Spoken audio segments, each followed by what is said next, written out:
Muito bom dia, agora são 11 horas 8 minutos, quinta-feira, 18 de maio de 2017. O Goiás Notícias começa agora comigo, J. Brito, e também com Avel Alencar. Bom dia, Avel. Bom dia, J. Brito. Como sempre, um prazer estar aqui. Muito bem, são 11 horas 8 minutos. Pois é, olha, o país está aí pegando fogo, né? Notícias com relação ao presidente da República, ao senador Aécio Neves. Eu estou aqui com o Avel Alencar. Vamos conversar um pouco sobre essa bomba que caiu no Brasil aí, essa noite, né? E todo mundo está querendo saber o que vai acontecer. O que é que você acha que vai acontecer, hein, Avel? Olha, J. Brito, a Constituição, ela diz que se o Michel Temer renunciar, o presidente do Congresso, né, da Câmara, ele assume, né, e convoca eleições, e pode convocar eleições. Aliás, desculpa. A Constituição diz que o próximo na linha de sucessão é o presidente da Câmara, né, e ele assumiria, tem um mandato de 1 ano e 8 meses. Nessa situação, eu acredito que a tendência é piorar, né? Até porque a Câmara dos Deputados e o Senado Federal, eles perderam legitimidade ao endossarem o processo de impeachment da presidente Dilma, né? Lembrando que fizeram o impeachment da Dilma acusando ela de pedaladas fiscais, que é um procedimento comum, né, na administração pública, que é uma coisa simples. Você tem verba na conta X e não tem verba na conta Y, você vai lá e pega o dinheiro que tem naquela verba X e depois repõe. Pronto. Se fossem caçar todos os prefeitos e governadores, teria que caçar os 26 governadores e 5.000 prefeitos do país. Pois bem, e todos os outros ex-presidentes anteriores a ela. E puseram o Temer lá, na Câmara dos Deputados e no Senado, com o discurso de que estavam combatendo a corrupção. E puseram quadrilheiros, né, mafiosos na presidência da República. Então a solução de colocar um presidente da Câmara, nem o presidente do Senado, não resolve. A outra seria aprovar uma emenda constitucional, inclusive já tem um projeto do Miro Teixeira, antecipando as eleições. Só que aí, antecipar as eleições não só para o presidente da República, mas para senadores e deputados federais. Porque cai na mesma situação. A questão não é simplesmente trocar o presidente da República. A questão é que temos uma estrutura que já está corrompida. E se você colocar qualquer um, Bolsonaro, Lula, qualquer um como presidente da República, ele vai ter que tratar com essa estrutura corrompida. Então, mas vamos analisar a coisa do modo jurídico. Não adianta ficar de especulações, o certo seria isso, seria aquilo. Você não acha que tem que seguir o que a Constituição manda? O que diz a Constituição? Você começou dizendo que seria eleições diretas. Indiretas. Né? Indiretas. Sim. Direta seria a gente votando. Sim. Então, assim, não adianta fazer toda aquela especulação e não seguir o que diz a Constituição. A Constituição diz uma coisa e tem que ser seguida. Eu estava ouvindo ali na televisão o Paim falando que não, vamos renunciar, né? Vamos fazer a democracia e tal, para poder o povo votar. Mas será que todos eles vão renunciar para que tenha essa eleição direta? Essa é justamente a discussão, J. Brito. Pois é. Você não constrói uma casa em cima de alicerce podre. Isso é bíblico. Você não constrói uma casa em cima de um pântano. Ela vai afundar. As instituições brasileiras hoje são um pântano. Judiciário, Polícia Federal, Procuradoria-Geral da República, Congresso Nacional, né, os executivos. Então, um pântano. Então, tentar fazer uma eleição indireta agora para substituir o Temer e não ter um bom alicerce, o país vai continuar na mesma situação.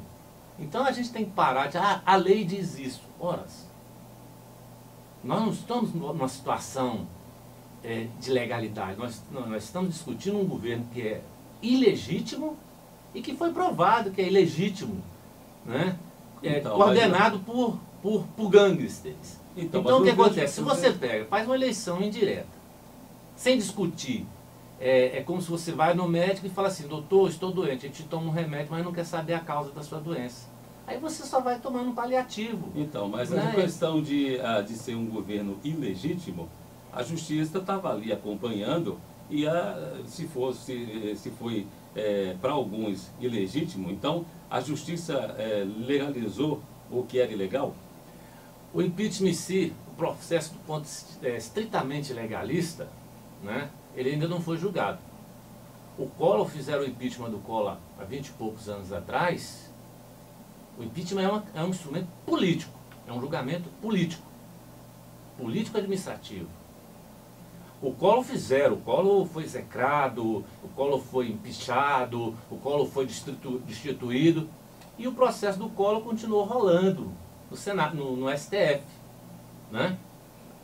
E aí, nesse meio tempo, o Collor foi eleito senador da República, etc. E saiu o resultado do julgamento do processo do impeachment do Collor, lá atrás, 10, 15 anos depois.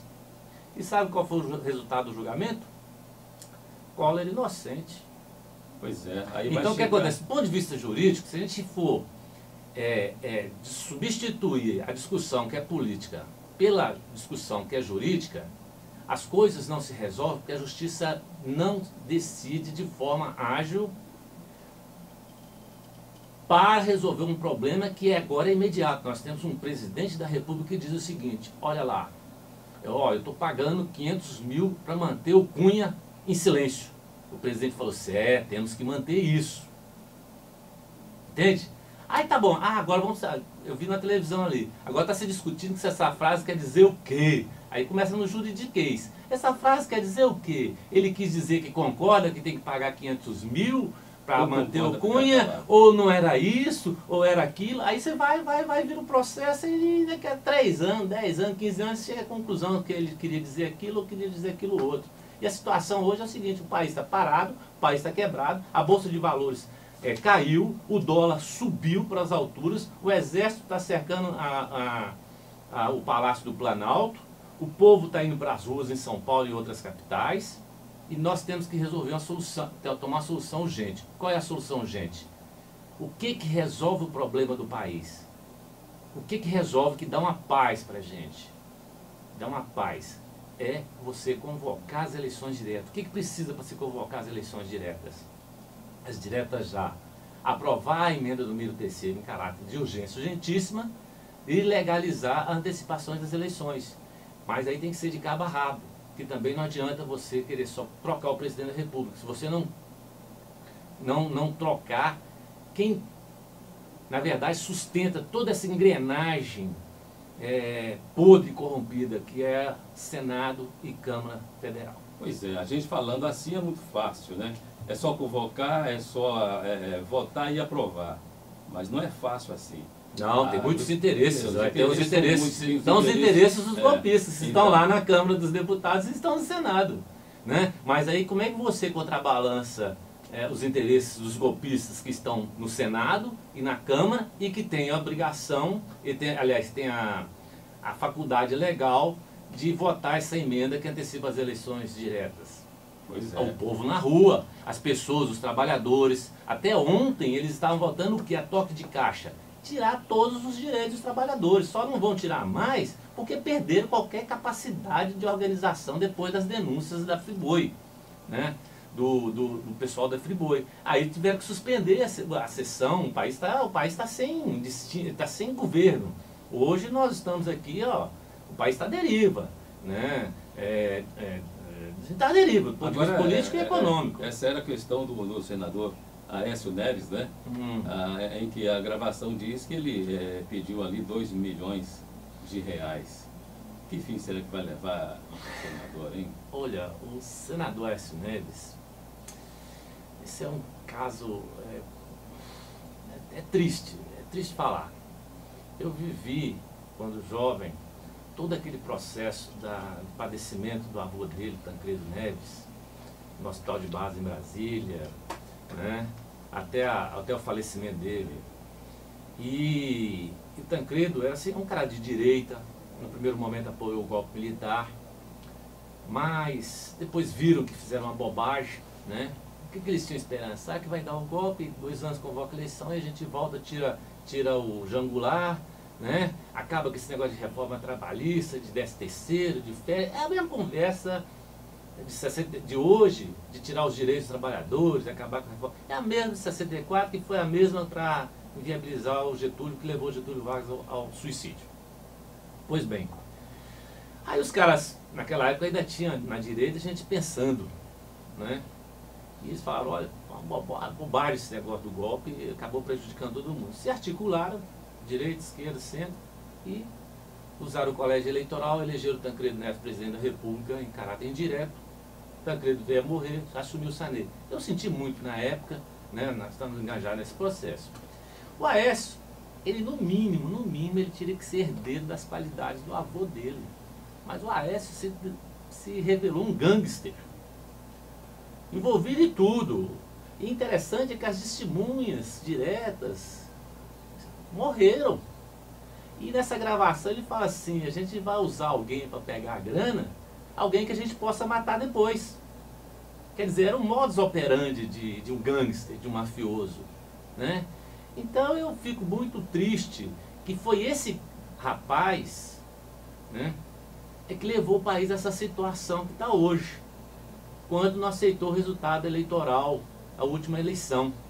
Ele não foi honesto. E não poderia ser. O cara é um gangster. Está provado, gravado, que ele é um gangster que manda matar. Agora, a gente acompanhando essa coisa toda, parece que é novidade, né?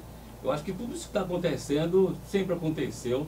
Na maioria das vezes a gente não teve oportunidade de saber, né? Porque, por exemplo, agora vem à tona a gravação. Hoje com o WhatsApp funcionando, com o gravador, com o telefone, e agora antigamente você usava o relógio, sociais, né? Usava o relógio para ver as horas, hoje você usa o telefone para ver as horas.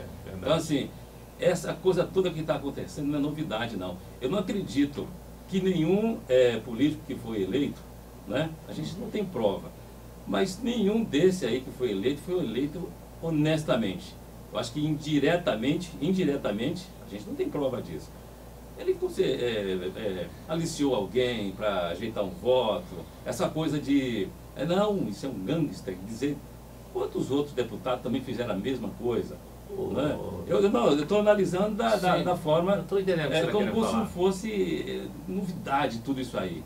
A novidade, J. Brito, é o seguinte, o senador da República, filho de uma família tradicional de políticos de Minas Gerais, mas dizer o seguinte, essa novidade é ele ser gravado dizendo o seguinte, se o cara dedar, eu mando matar. Então, mas a novidade, que eu falo é o seguinte, entendi. Quantas foi outras gravado pessoas, pela primeira vez, entende? O negócio é que as pessoas enaltecem muito senador, deputado, político, governador. Se fosse uma pessoa que não tem nome, fosse uma pessoa simples, e tivesse uma gravação como essa, olha, o cara gravou ali, pedindo uma propina de R$1.000, R$500. É o mesmo crime. Então que novidade tem isso? Só porque é um senador? Não. Porque é um presidente da República? Eu posso dar minha opinião sobre isso? Pode falar, você está aqui para isso. Obrigado. É o seguinte, a estrutura que está montada, se você olhar a composição do Congresso Nacional hoje, nós temos 43% dos parlamentares ligados à classe empresarial. A eleição foi montada para favorecer quem tem dinheiro para comprar voto, quem tem dinheiro para jogar no caixa 2. Por isso que os empresários têm a maior representação no Congresso. Por isso que a bancada ruralista, né, tem grande representação no Congresso. Por isso que a bancada evangélica tem grande representação no Congresso. Porque são estratos da sociedade que tem dinheiro.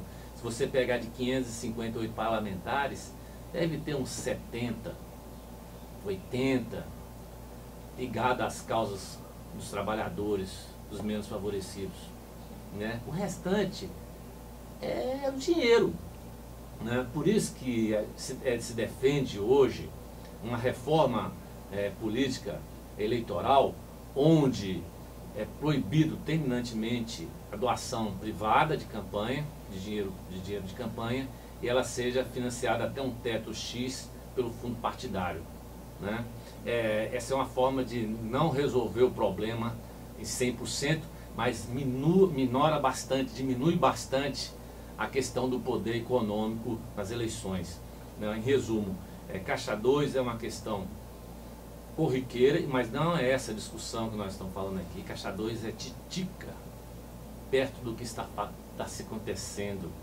Então, derrubaram um presidente da República eleito democraticamente por 44 milhões de pessoas para vender o patrimônio nacional em um ano. Tudo o que se falou nesse Congresso, todas as mensagens enviadas, assim, vende a Petrobras, vende o pré-sal, vende a Caixa Econômica, vende o Banco Brasil, né? Tira o FGTS, tira as férias, aumenta a carga de trabalho para 12 horas. Trabalhador rural não precisa de salário, basta dar casa e comida. Agora, essa é a discussão que está sendo feita no Brasil nos últimos 12 meses. Foi para isso que foi dado o golpe, para desbotar o país. Últimos acontecimentos aí, o que a gente está vendo que pode aí acontecer, essa tal eleição indireta. Vamos pensar em alguns nomes aí que poderão concorrer a essa presidência? Será que vai sobrar alguém? Olha, todos eles, em Pelo maior... que eu vejo, não tem nenhum deles em situação melhor que o outro, né? Eu acho que só o Papa, viu? E olhe lá, né? Teria que trazer o Papa, assumir indiretamente, porque olha, todos eles, de alguma forma ou de outra, maior ou menor grau, têm algum tipo de comprometimento. Agora a questão não é essa. Se a gente for pensar assim, é melhor fechar o Brasil. Fecha a Argentina, fecha o Uruguai, fecha os Estados Unidos. Olha, estamos num processo lá de impeachment. Desde que o cara assumiu, eles não estão deixando o cara governar. Porque é a mesma estrutura. O cara lá não. Eu não concordo com o Trump, não concordo com ele. É um cara atrasado. Mas estão usando o mesmo método que usaram para derrubar a Dilma, estão usando para derrubar o Trump. Porque a Dilma não era do esquema daqui de poder financeiro, que esse é o poder real, os donos do dinheiro, e o Trump lá, apesar de ser um bilionário, também não é do esquema de poder tradicional dos Estados Unidos, por isso querem derrubar ele, né? Então você vê que as coisas estão ligadas. Então a gente tem que pegar, estavam falando muito o nome do Nelson Jobim, que foi ministro do Lula, foi ministro do Fernando Henrique, e é um cara equilibrado, é um político da velha guarda, constituinte de 88, na constituinte ele colocou alguns bodes que viraram cláusulas e incisos da Constituição que não foram votados, ele mesmo confessou isso há algum tempo atrás, falou assim, tá um oba-oba mesmo, ninguém tem controle de nada, aí tacou lá um gatinho aqui, um gatinho acolá, e virou artigo da Constituição, quer dizer, mas Nelson Jobim tem uma vantagem, ele consegue conversar com todo mundo e ele sabe se colocar dentro do espectro e sabe que se ele for um presidente indireto, ele tem que aprovar, ele vai aprovar porque ele quer pôr o nome dele na história e quer manter o nome dele longe dessa cambuia que está aí. A diferença também é que não tem nome no meio dessa coisa toda que aconteceu. Pois né? aí que acontece. Eu falei para você do Papa, né? Porque eu falo assim, tem até gente que vai contra também o Papa. Sim, não precisa ir muito longe, quem é religioso crucificaram Jesus Cristo, poxa vida. Imagine. Daí pra frente, Mahatma Gandhi, mataram ele, era o cara que pregava a não violência, o pacifismo. Quer dizer, contra e a favor sempre tem, né? Tem gente contra Jesus, gente a favor, gente contra o Papa, gente a favor, né? E por aí vai. Isso aí não é a questão. Onde tem ser humano, tem pensamentos diferentes. O que é o grande... E na verdade... O grande X, viu, Jota, para concluir, o grande X da discussão os pensamentos são diferentes, mas a gente não pode achar que quem pensa diferente da gente está errado. Mas eu acho que há uma coisa maior que o pensamento de cada um, é o interesse de cada um. Sim. Aí cada um tem um interesse, cada um defende a sua coisa. Olha, são 11h28, vamos finalizar. Quero que você termine aí com as suas considerações finais sobre esse assunto aí. Olha, eu não tenho a capacidade de responder sua pergunta inicial, né? Até porque eu tenho, desde ontem, fui dormir essa noite, hoje de manhã, 3 horas da manhã, tentando acompanhar e ouvir a opinião das pessoas de um lado e de outro, rede social. E as opções estão postas. Renúncia do Temer, né? Eleição indireta para presidente da República, uma emenda constitucional convocando eleições gerais, né? E uma solução vai ter que ser pensada em rápido e de consenso. Não adianta um grupo político só, o grupo que deu o golpe na Dilma, arranjar uma solução para substituir o Temer. Que se fizer isso, a tendência e a situação do país é piorar e piorar e piorar. Vamos torcer para que melhore, melhore e melhore, porque Isso. senão já está como está, não é? Fica difícil. Valeu, Avel. Obrigado, J. Brito, obrigado aos ouvintes da Rádio Goiás FM, como sempre foi um prazer estar aqui. Muito bem, são 11 horas mais 29 minutos. Daqui a pouco o Vital Rafael volta, trazendo aí, né, ele chega aqui trazendo com o Miguel Caixeta as notícias do esporte. A gente fica por aqui, Avel, semana que vem está aí em mais um ponto de vista. Valeu, Avel. Obrigado.